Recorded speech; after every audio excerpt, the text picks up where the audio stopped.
Good morning, and welcome to Horizon Unitarian Universalist Church and our online worship. I am the Reverend Laura Brandis, minister of this congregation, and I welcome you this morning to worship. I hope you will also join us for our virtual coffee hour, which is at 11:30 after worship, and the link to that Zoom meeting can be found on the homepage of our website. As always, we will check in with each other and see how we're doing, and then reflect on the message, which this morning is being provided by the Reverend Dr. Lissa Jenkins. Lissa is a mostly retired community minister affiliated with the UU Fellowship of Tyler. She currently serves on the boards of the Unitarian Universalist Service Committee and KERA Public Broadcasting Service in North Texas. She is also a member of the Unitarian Universalist Association's President's Council. Lissa entered ministry after a long career in community and economic development with the help of the Horizon congregation, where she interned. Lissa is a lifelong Dallasite and enjoys living in the Oak Cliff neighborhood with her wife, Trish Hauk, and 2 dogs. Welcome, Lissa. I hope you will also join us this afternoon from 3 p.m. to 5 p.m. for our monthly drive-through event at the church. We'll be accepting donations to MetroCrest services and celebrating our annual trunk or treat. We are also inviting those present to write the names of loved ones who have died on a paper butterfly for our All Souls ritual, which we will participate in next week during the virtual coffee hour. So please come this afternoon at 3 o'clock to the church, wear a mask, both kinds, Halloween and otherwise, and come and see each other and celebrate trunk or treat. This week's one thing you can do is vote still, if you haven't yet. We have the goal of being a 100% voting congregation, and so we want to know when you vote so that we can fill the thermometer that is on the website. And right now, as of this recording, we are a 40% voting congregation. Pretty good. Want to be 100%. So let us know when you vote by either posting on social media with hashtag HorizonUUVotes or emailing socialresponsibility@horizonuu.org. I want to thank members of the choir who are providing our music this morning. They are Don Graham, Bill Moore, and Deb Freeman. And thank you to the 3 of them for singing together in a trio to lead our hymns. Come, ready yourself for worship. Breathing together, becoming present to this moment now. Good morning. It is good to be with you, however virtual. Let us create sacred time now as we light our chalice and listen to these lovely words by Molly Brewer.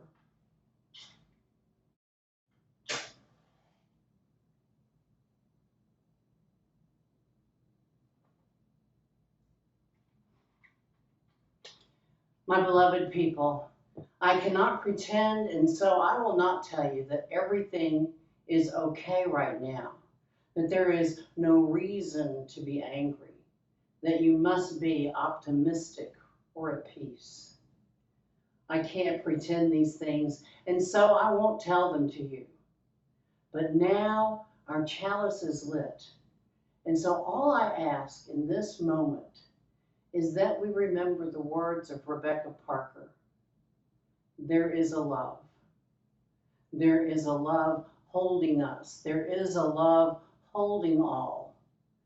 By the light of our chalice, let us rest in this love. Come, let us worship together.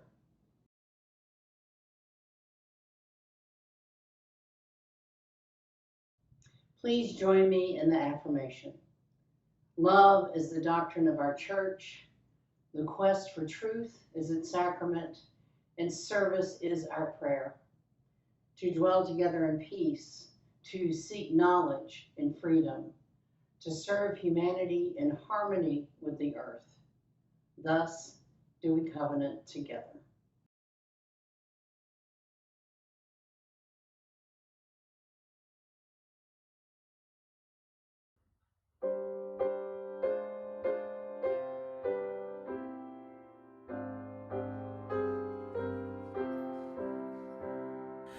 Songs of spirit like a prayer, breathing in the ambient air, singing in the morning light, in the radiance of the day, in the twilight shadows gray, in the brooding hush of night. Dark or light or storm or fair, singing, singing everywhere, in the burgeoning everywhere, at the heart of everything, in the autumn's mellow glow, in the winter's ice and snow, shade or shine or joy or gloom, as the seasons come and go, bleak and bare or blossoming, still the songs that sing and sing, singing, singing everywhere, at the heart of everything.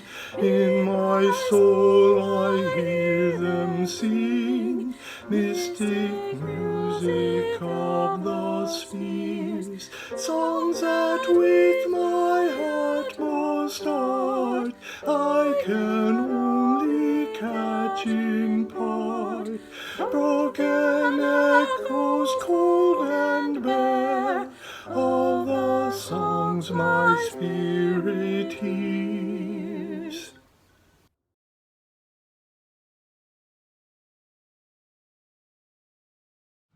At the beginning of October, Reverend Laura broadcast a video on social media, and in that video, she asked us to listen. And she asked us what we heard. We heard chimes, we heard the wind, we heard water rushing around. Well, it's not quite so peaceful in my neighborhood this morning. There is a lawnmower in the background, a barking dog, and roofers in the distance. But there are birds singing in the trees, and I choose to listen to the birds. I have a story for you today from a colleague. It's a classic tale of the crickets and the coins, and it teaches us that we have to pay attention what we listen to and what we can learn from what we're listening to. The Cricket and the Coins, animated and narrated by Rebecca Kelly Morgan, used with permission. This month, we're going to be talking and thinking and wondering about listening. And listening is something that we do all the time, but there's a special kind of listening for something that we might not always hear. So I have an old story about a cricket and a coin, and it goes like this. Two people are walking down a busy city street. Everyone is rushing to and from their work, and they're trying to get ahead of each other. And one of the friends turns to the other and says, "Do you hear that? It's a cricket." The other friend says, "No, I don't hear anything." The first friend said, "Listen." "Wow," says the second friend. "How did you hear that cricket with all the noise around us?" His friend responds, "It's all about how I was taught when I was growing up. It's all about what I was taught to listen for." He goes on, "Here, I'll show you something." The friend then reaches into his pocket, pulls out a handful of coins, nickels, and quarters and dimes, and he drops them on the sidewalk. Everyone who was rushing by stops to listen. I wonder what you hear when you're walking down a busy street. I wonder what you hear when you're alone in your room at night. I wonder what you hear when you're listening very, very, very hard to other people talking. So think about those things. And as you go through the week, pay attention to what you hear and perhaps wonder about what you don't.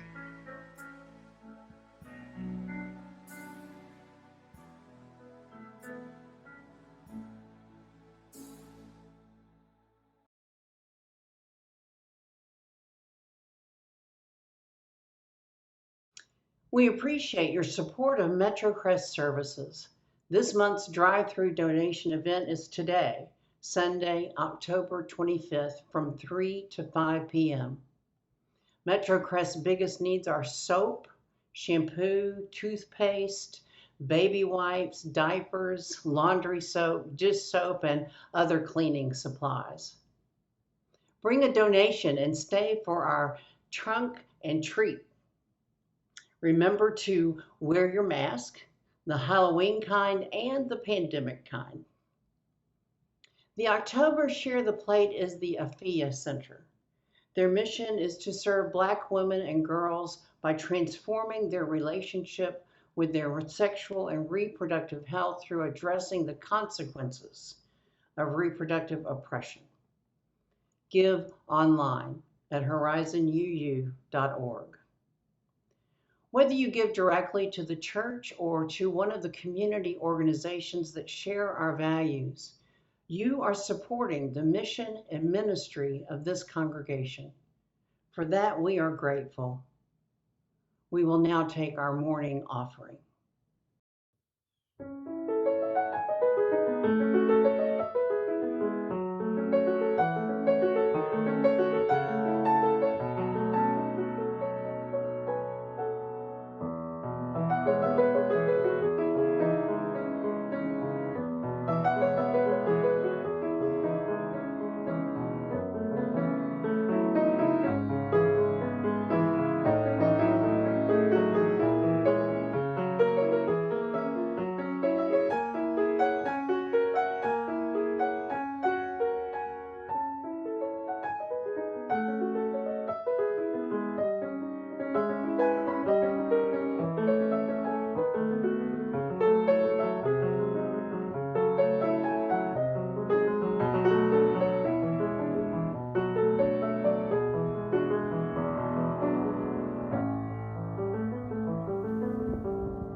Please join me in prayer and meditation.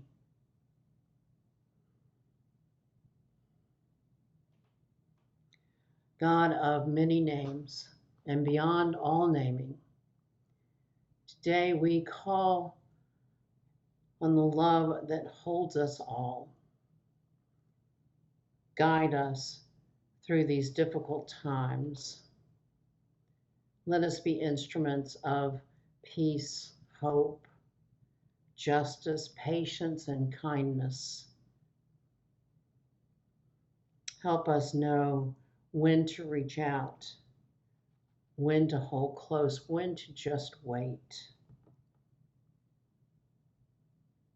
Teach us how to enter places that need us most, how to witness to your presence, to love, for all that is and ever will be.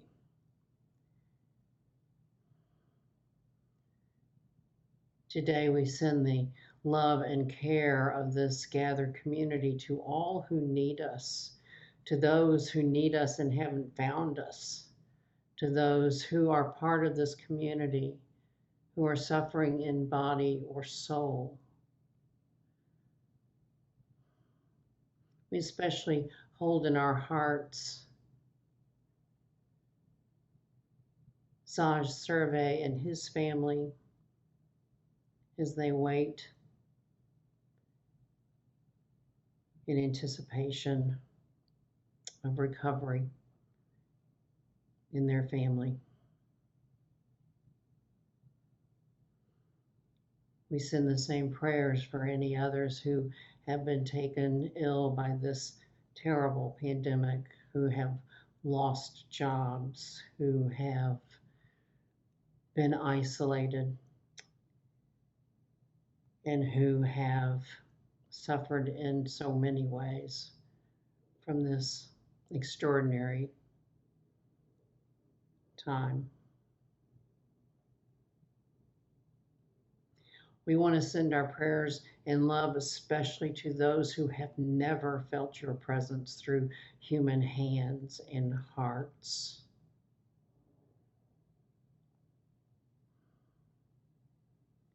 Show yourself love.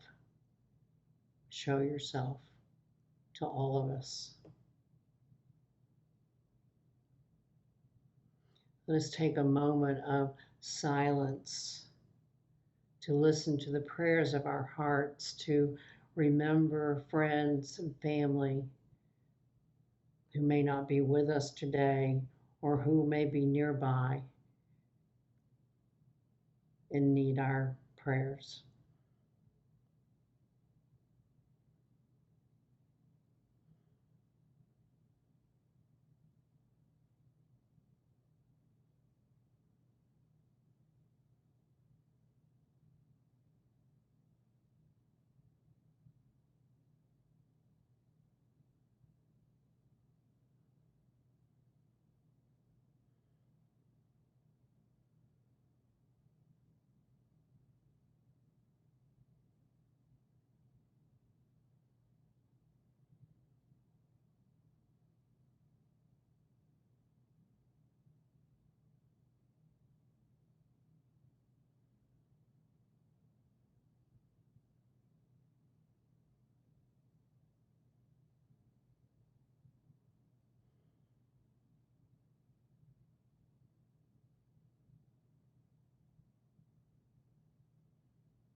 We, in this time of silence,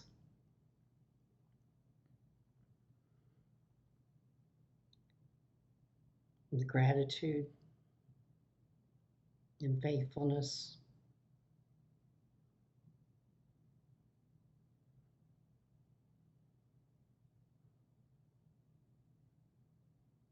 in this moment of being together. Amen.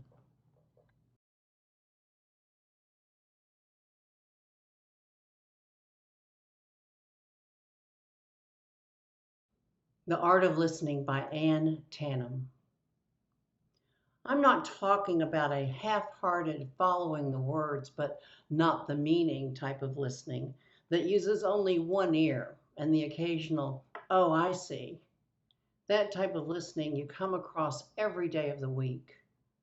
No, what I'm singing my hymn of praise to is a higher form of communication altogether. I'm talking about employing all the tools at our disposal: 2 ears, 2 eyes, the heart, the gut, that place inside where compassion and empathy lie. I'm talking about a whole body receptor, tuning into what the speaker is saying, not just to their voice, but to the silence when they pause to search for a word, their eyes and body speaking eloquently on their behalf.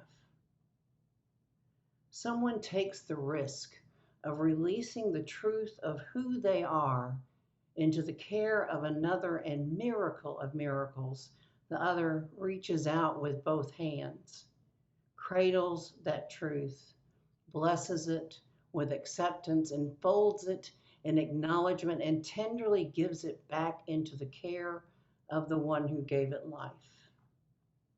Now, that type of listening is rare. It is an art form, a sculptured moment of connection, inviting us to come inside and be astonished at what the heart can hold.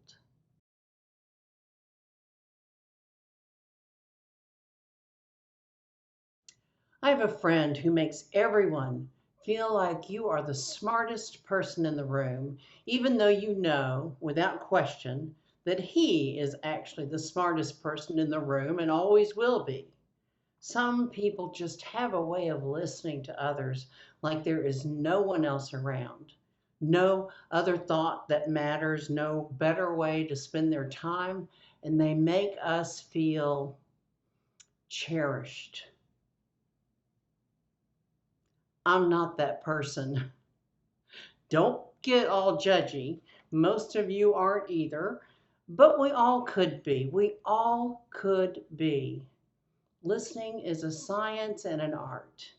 Yes, some people have a gift, but listening can be learned, and gifted or not, it must be practiced. Now, there are all kinds of listening. You ministers preach a lot about listening to that still small voice inside, our inner guide, our spirit, and we should. That kind of listening is essential to living a soulful and moral life. The business world has gone all in on listening skills, whether it's for executives and managers, sales staff, customer service. The links between the ability to listen deeply and well and the bottom line are clearly recognized.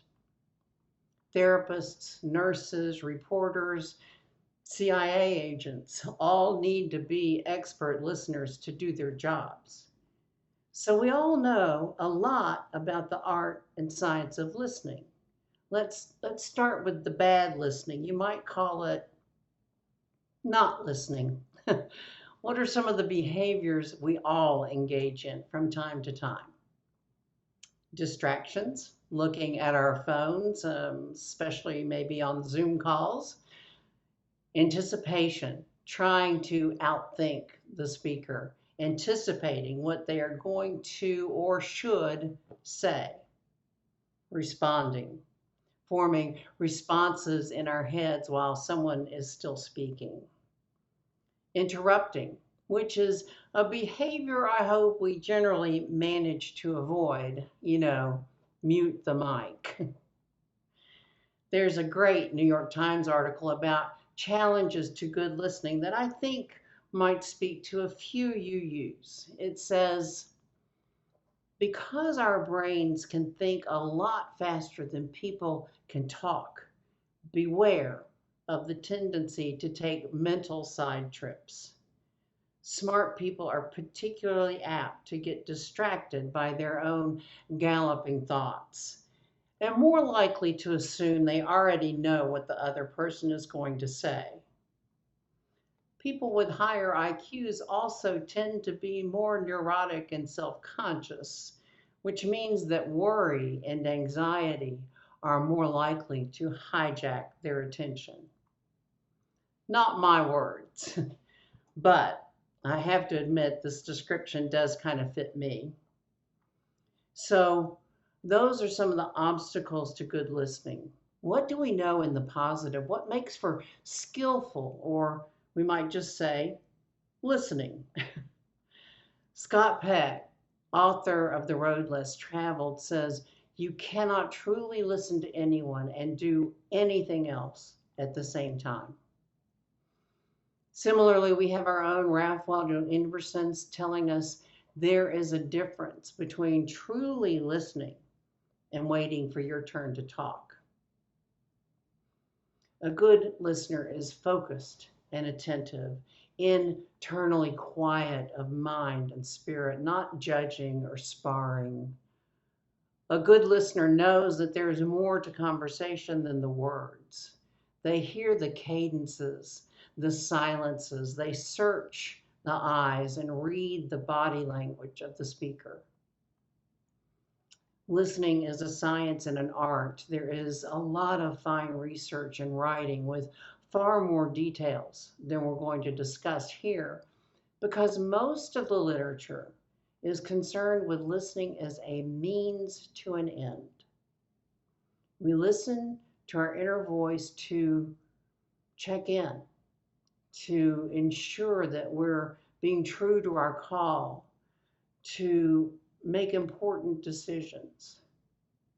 We listen to others to understand, to assess, to negotiate. Most of our listening is a means, not an end. Today, we want to understand listening as an end in itself, for no purpose other than to listen. Let me start with a story about a European fellow who spent much of his life in Africa. At the time of this tale, he was working as an artistic consultant at a theater in Mozambique. And on this day, the AC went out. So he stepped outside to sit on this bench in the shade to get a little relief. There were two older African men already sitting there, but they made room for him. He wrote, I heard the two men talking about a third old man who had recently died. One of them said, I was visiting at his home. He started to tell me an amazing story about something that had happened to him when he was young. But it was a long story. Night came and we decided that I should come back the next day to hear the rest. But when I arrived, he was dead. The man fell silent. I decided not to leave that bench until I heard how the other man would respond to what he'd heard. I had an instinctive feeling that it would prove to be important. Finally, he too spoke. That's not a good way to die before you've told the end of your story. The author continues, it struck me as I listened to those two men that a truer nomination for our species than Homo sapiens might be Homo narrans, the storytelling person. What differentiates us from animals is the fact that we can listen to other people's dreams, fears, joys, sorrows, desires, and defeats, and in turn, they can listen to ours. We are storytellers. We need to be heard without judgment or debate or fixing or any other kind of listening. Parker Palmer says, in this culture, we tend to know how to create spaces that invite the intellect to show up, to argue its case, to make its point. We know how to create spaces that invite the emotions to show up, to express anger or joy. We know how to create spaces that invite the will to show up, to consolidate effort and energy around a common task. And we surely know how to create spaces that invite the ego to show up, preening itself and claiming its turf. But we seem to know very little about creating spaces that invite the soul to show up, this core of ourselves, our selfhood. I agree. We know all kinds of things about listening as a means, but not much about listening just to receive, to hold, to treasure the stories that we all need to tell. Some people have a gift for this kind of listening, a gift well tended and practiced over the years, and they make us feel cherished. I was born with the gift of gab and the attention span of a gnat. So this kind of listening does not come naturally to me. But through serendipity, I had the good fortune to experience and to learn how to listen for the singular purpose of listening in ways that welcome the soul to show up, that invite us to tell our stories moment by moment, however circuitous and partial. 20 years ago, I joined a discernment group. That's code for a UU prayer group. There were 5 of us. We met once a month for about 10 years. The structure of our meetings was very simple. This was not a wine and dine, it was a sit and stay. Every month for 10 years, we each answered one question. How is your spirit? We each had about 15 minutes to speak. Then after a short silence, we would pray one by one for the person who had spoken based on what we heard. For me, it was a life-changing, life-giving experience, and I believe and have heard it was the same for every member of that group. First, I had never prayed out loud, and the others were pros, literally. But the magic was in hearing each other's deepest stories month after month, year after year. The reading this morning says it best. Someone takes the risk of releasing the truth of who they are into the care of another. And miracle of miracles, the other reaches out with both hands, cradles that truth, blesses it with acceptance, and folds it in the acknowledgement, and tenderly gives it back into the care of the one who gave it life. Now that type of listening is rare.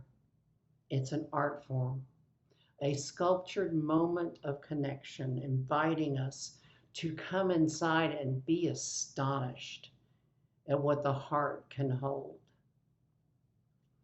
That kind of listening is a meditation.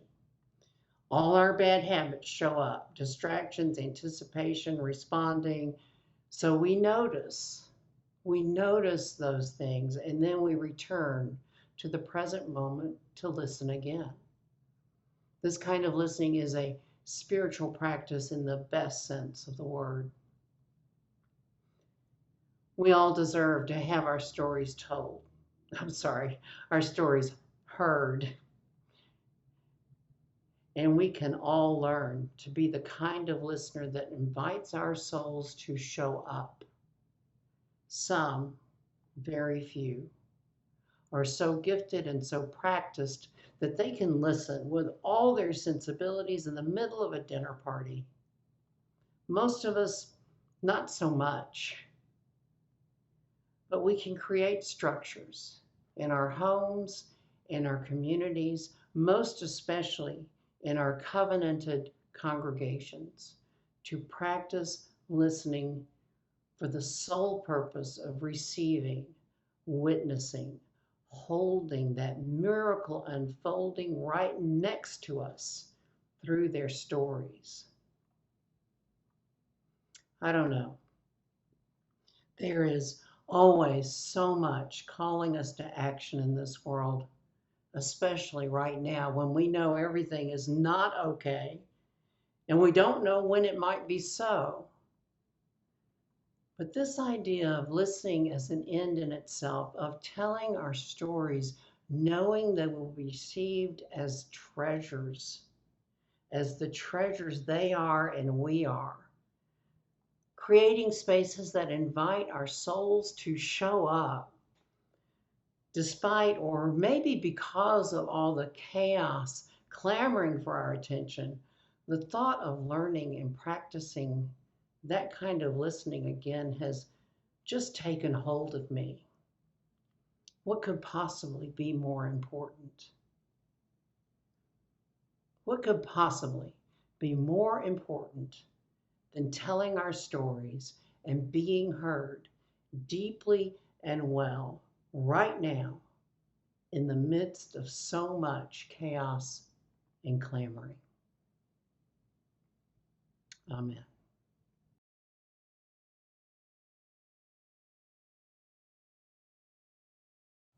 We extinguish this flame, but not our commitment to our mission to welcome radically, love boldly, grow spiritually, and serve courageously. We carry this commitment in our hearts until we are together again.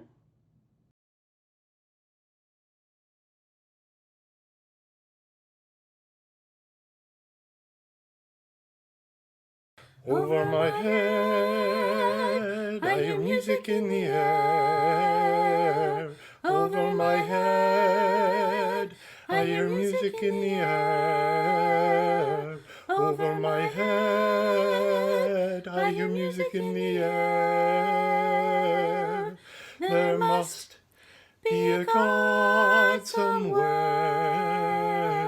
Over my head, I hear singing in the air. Over my head, I hear singing in the air. Over my head, I hear singing in the air. There must be a God somewhere. Over my head, I see trouble in the air.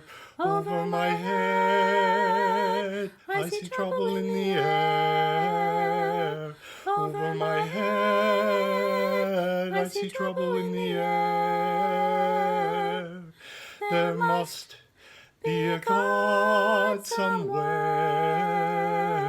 Over my head, I feel gladness in the air. Over my head, I feel gladness in the air. Over my head, I feel gladness in the air. There must be a God somewhere. Over my head, I see angels in the air. Over my head, I see angels in the air. Over my head, I see angels in the air. There must be a God somewhere.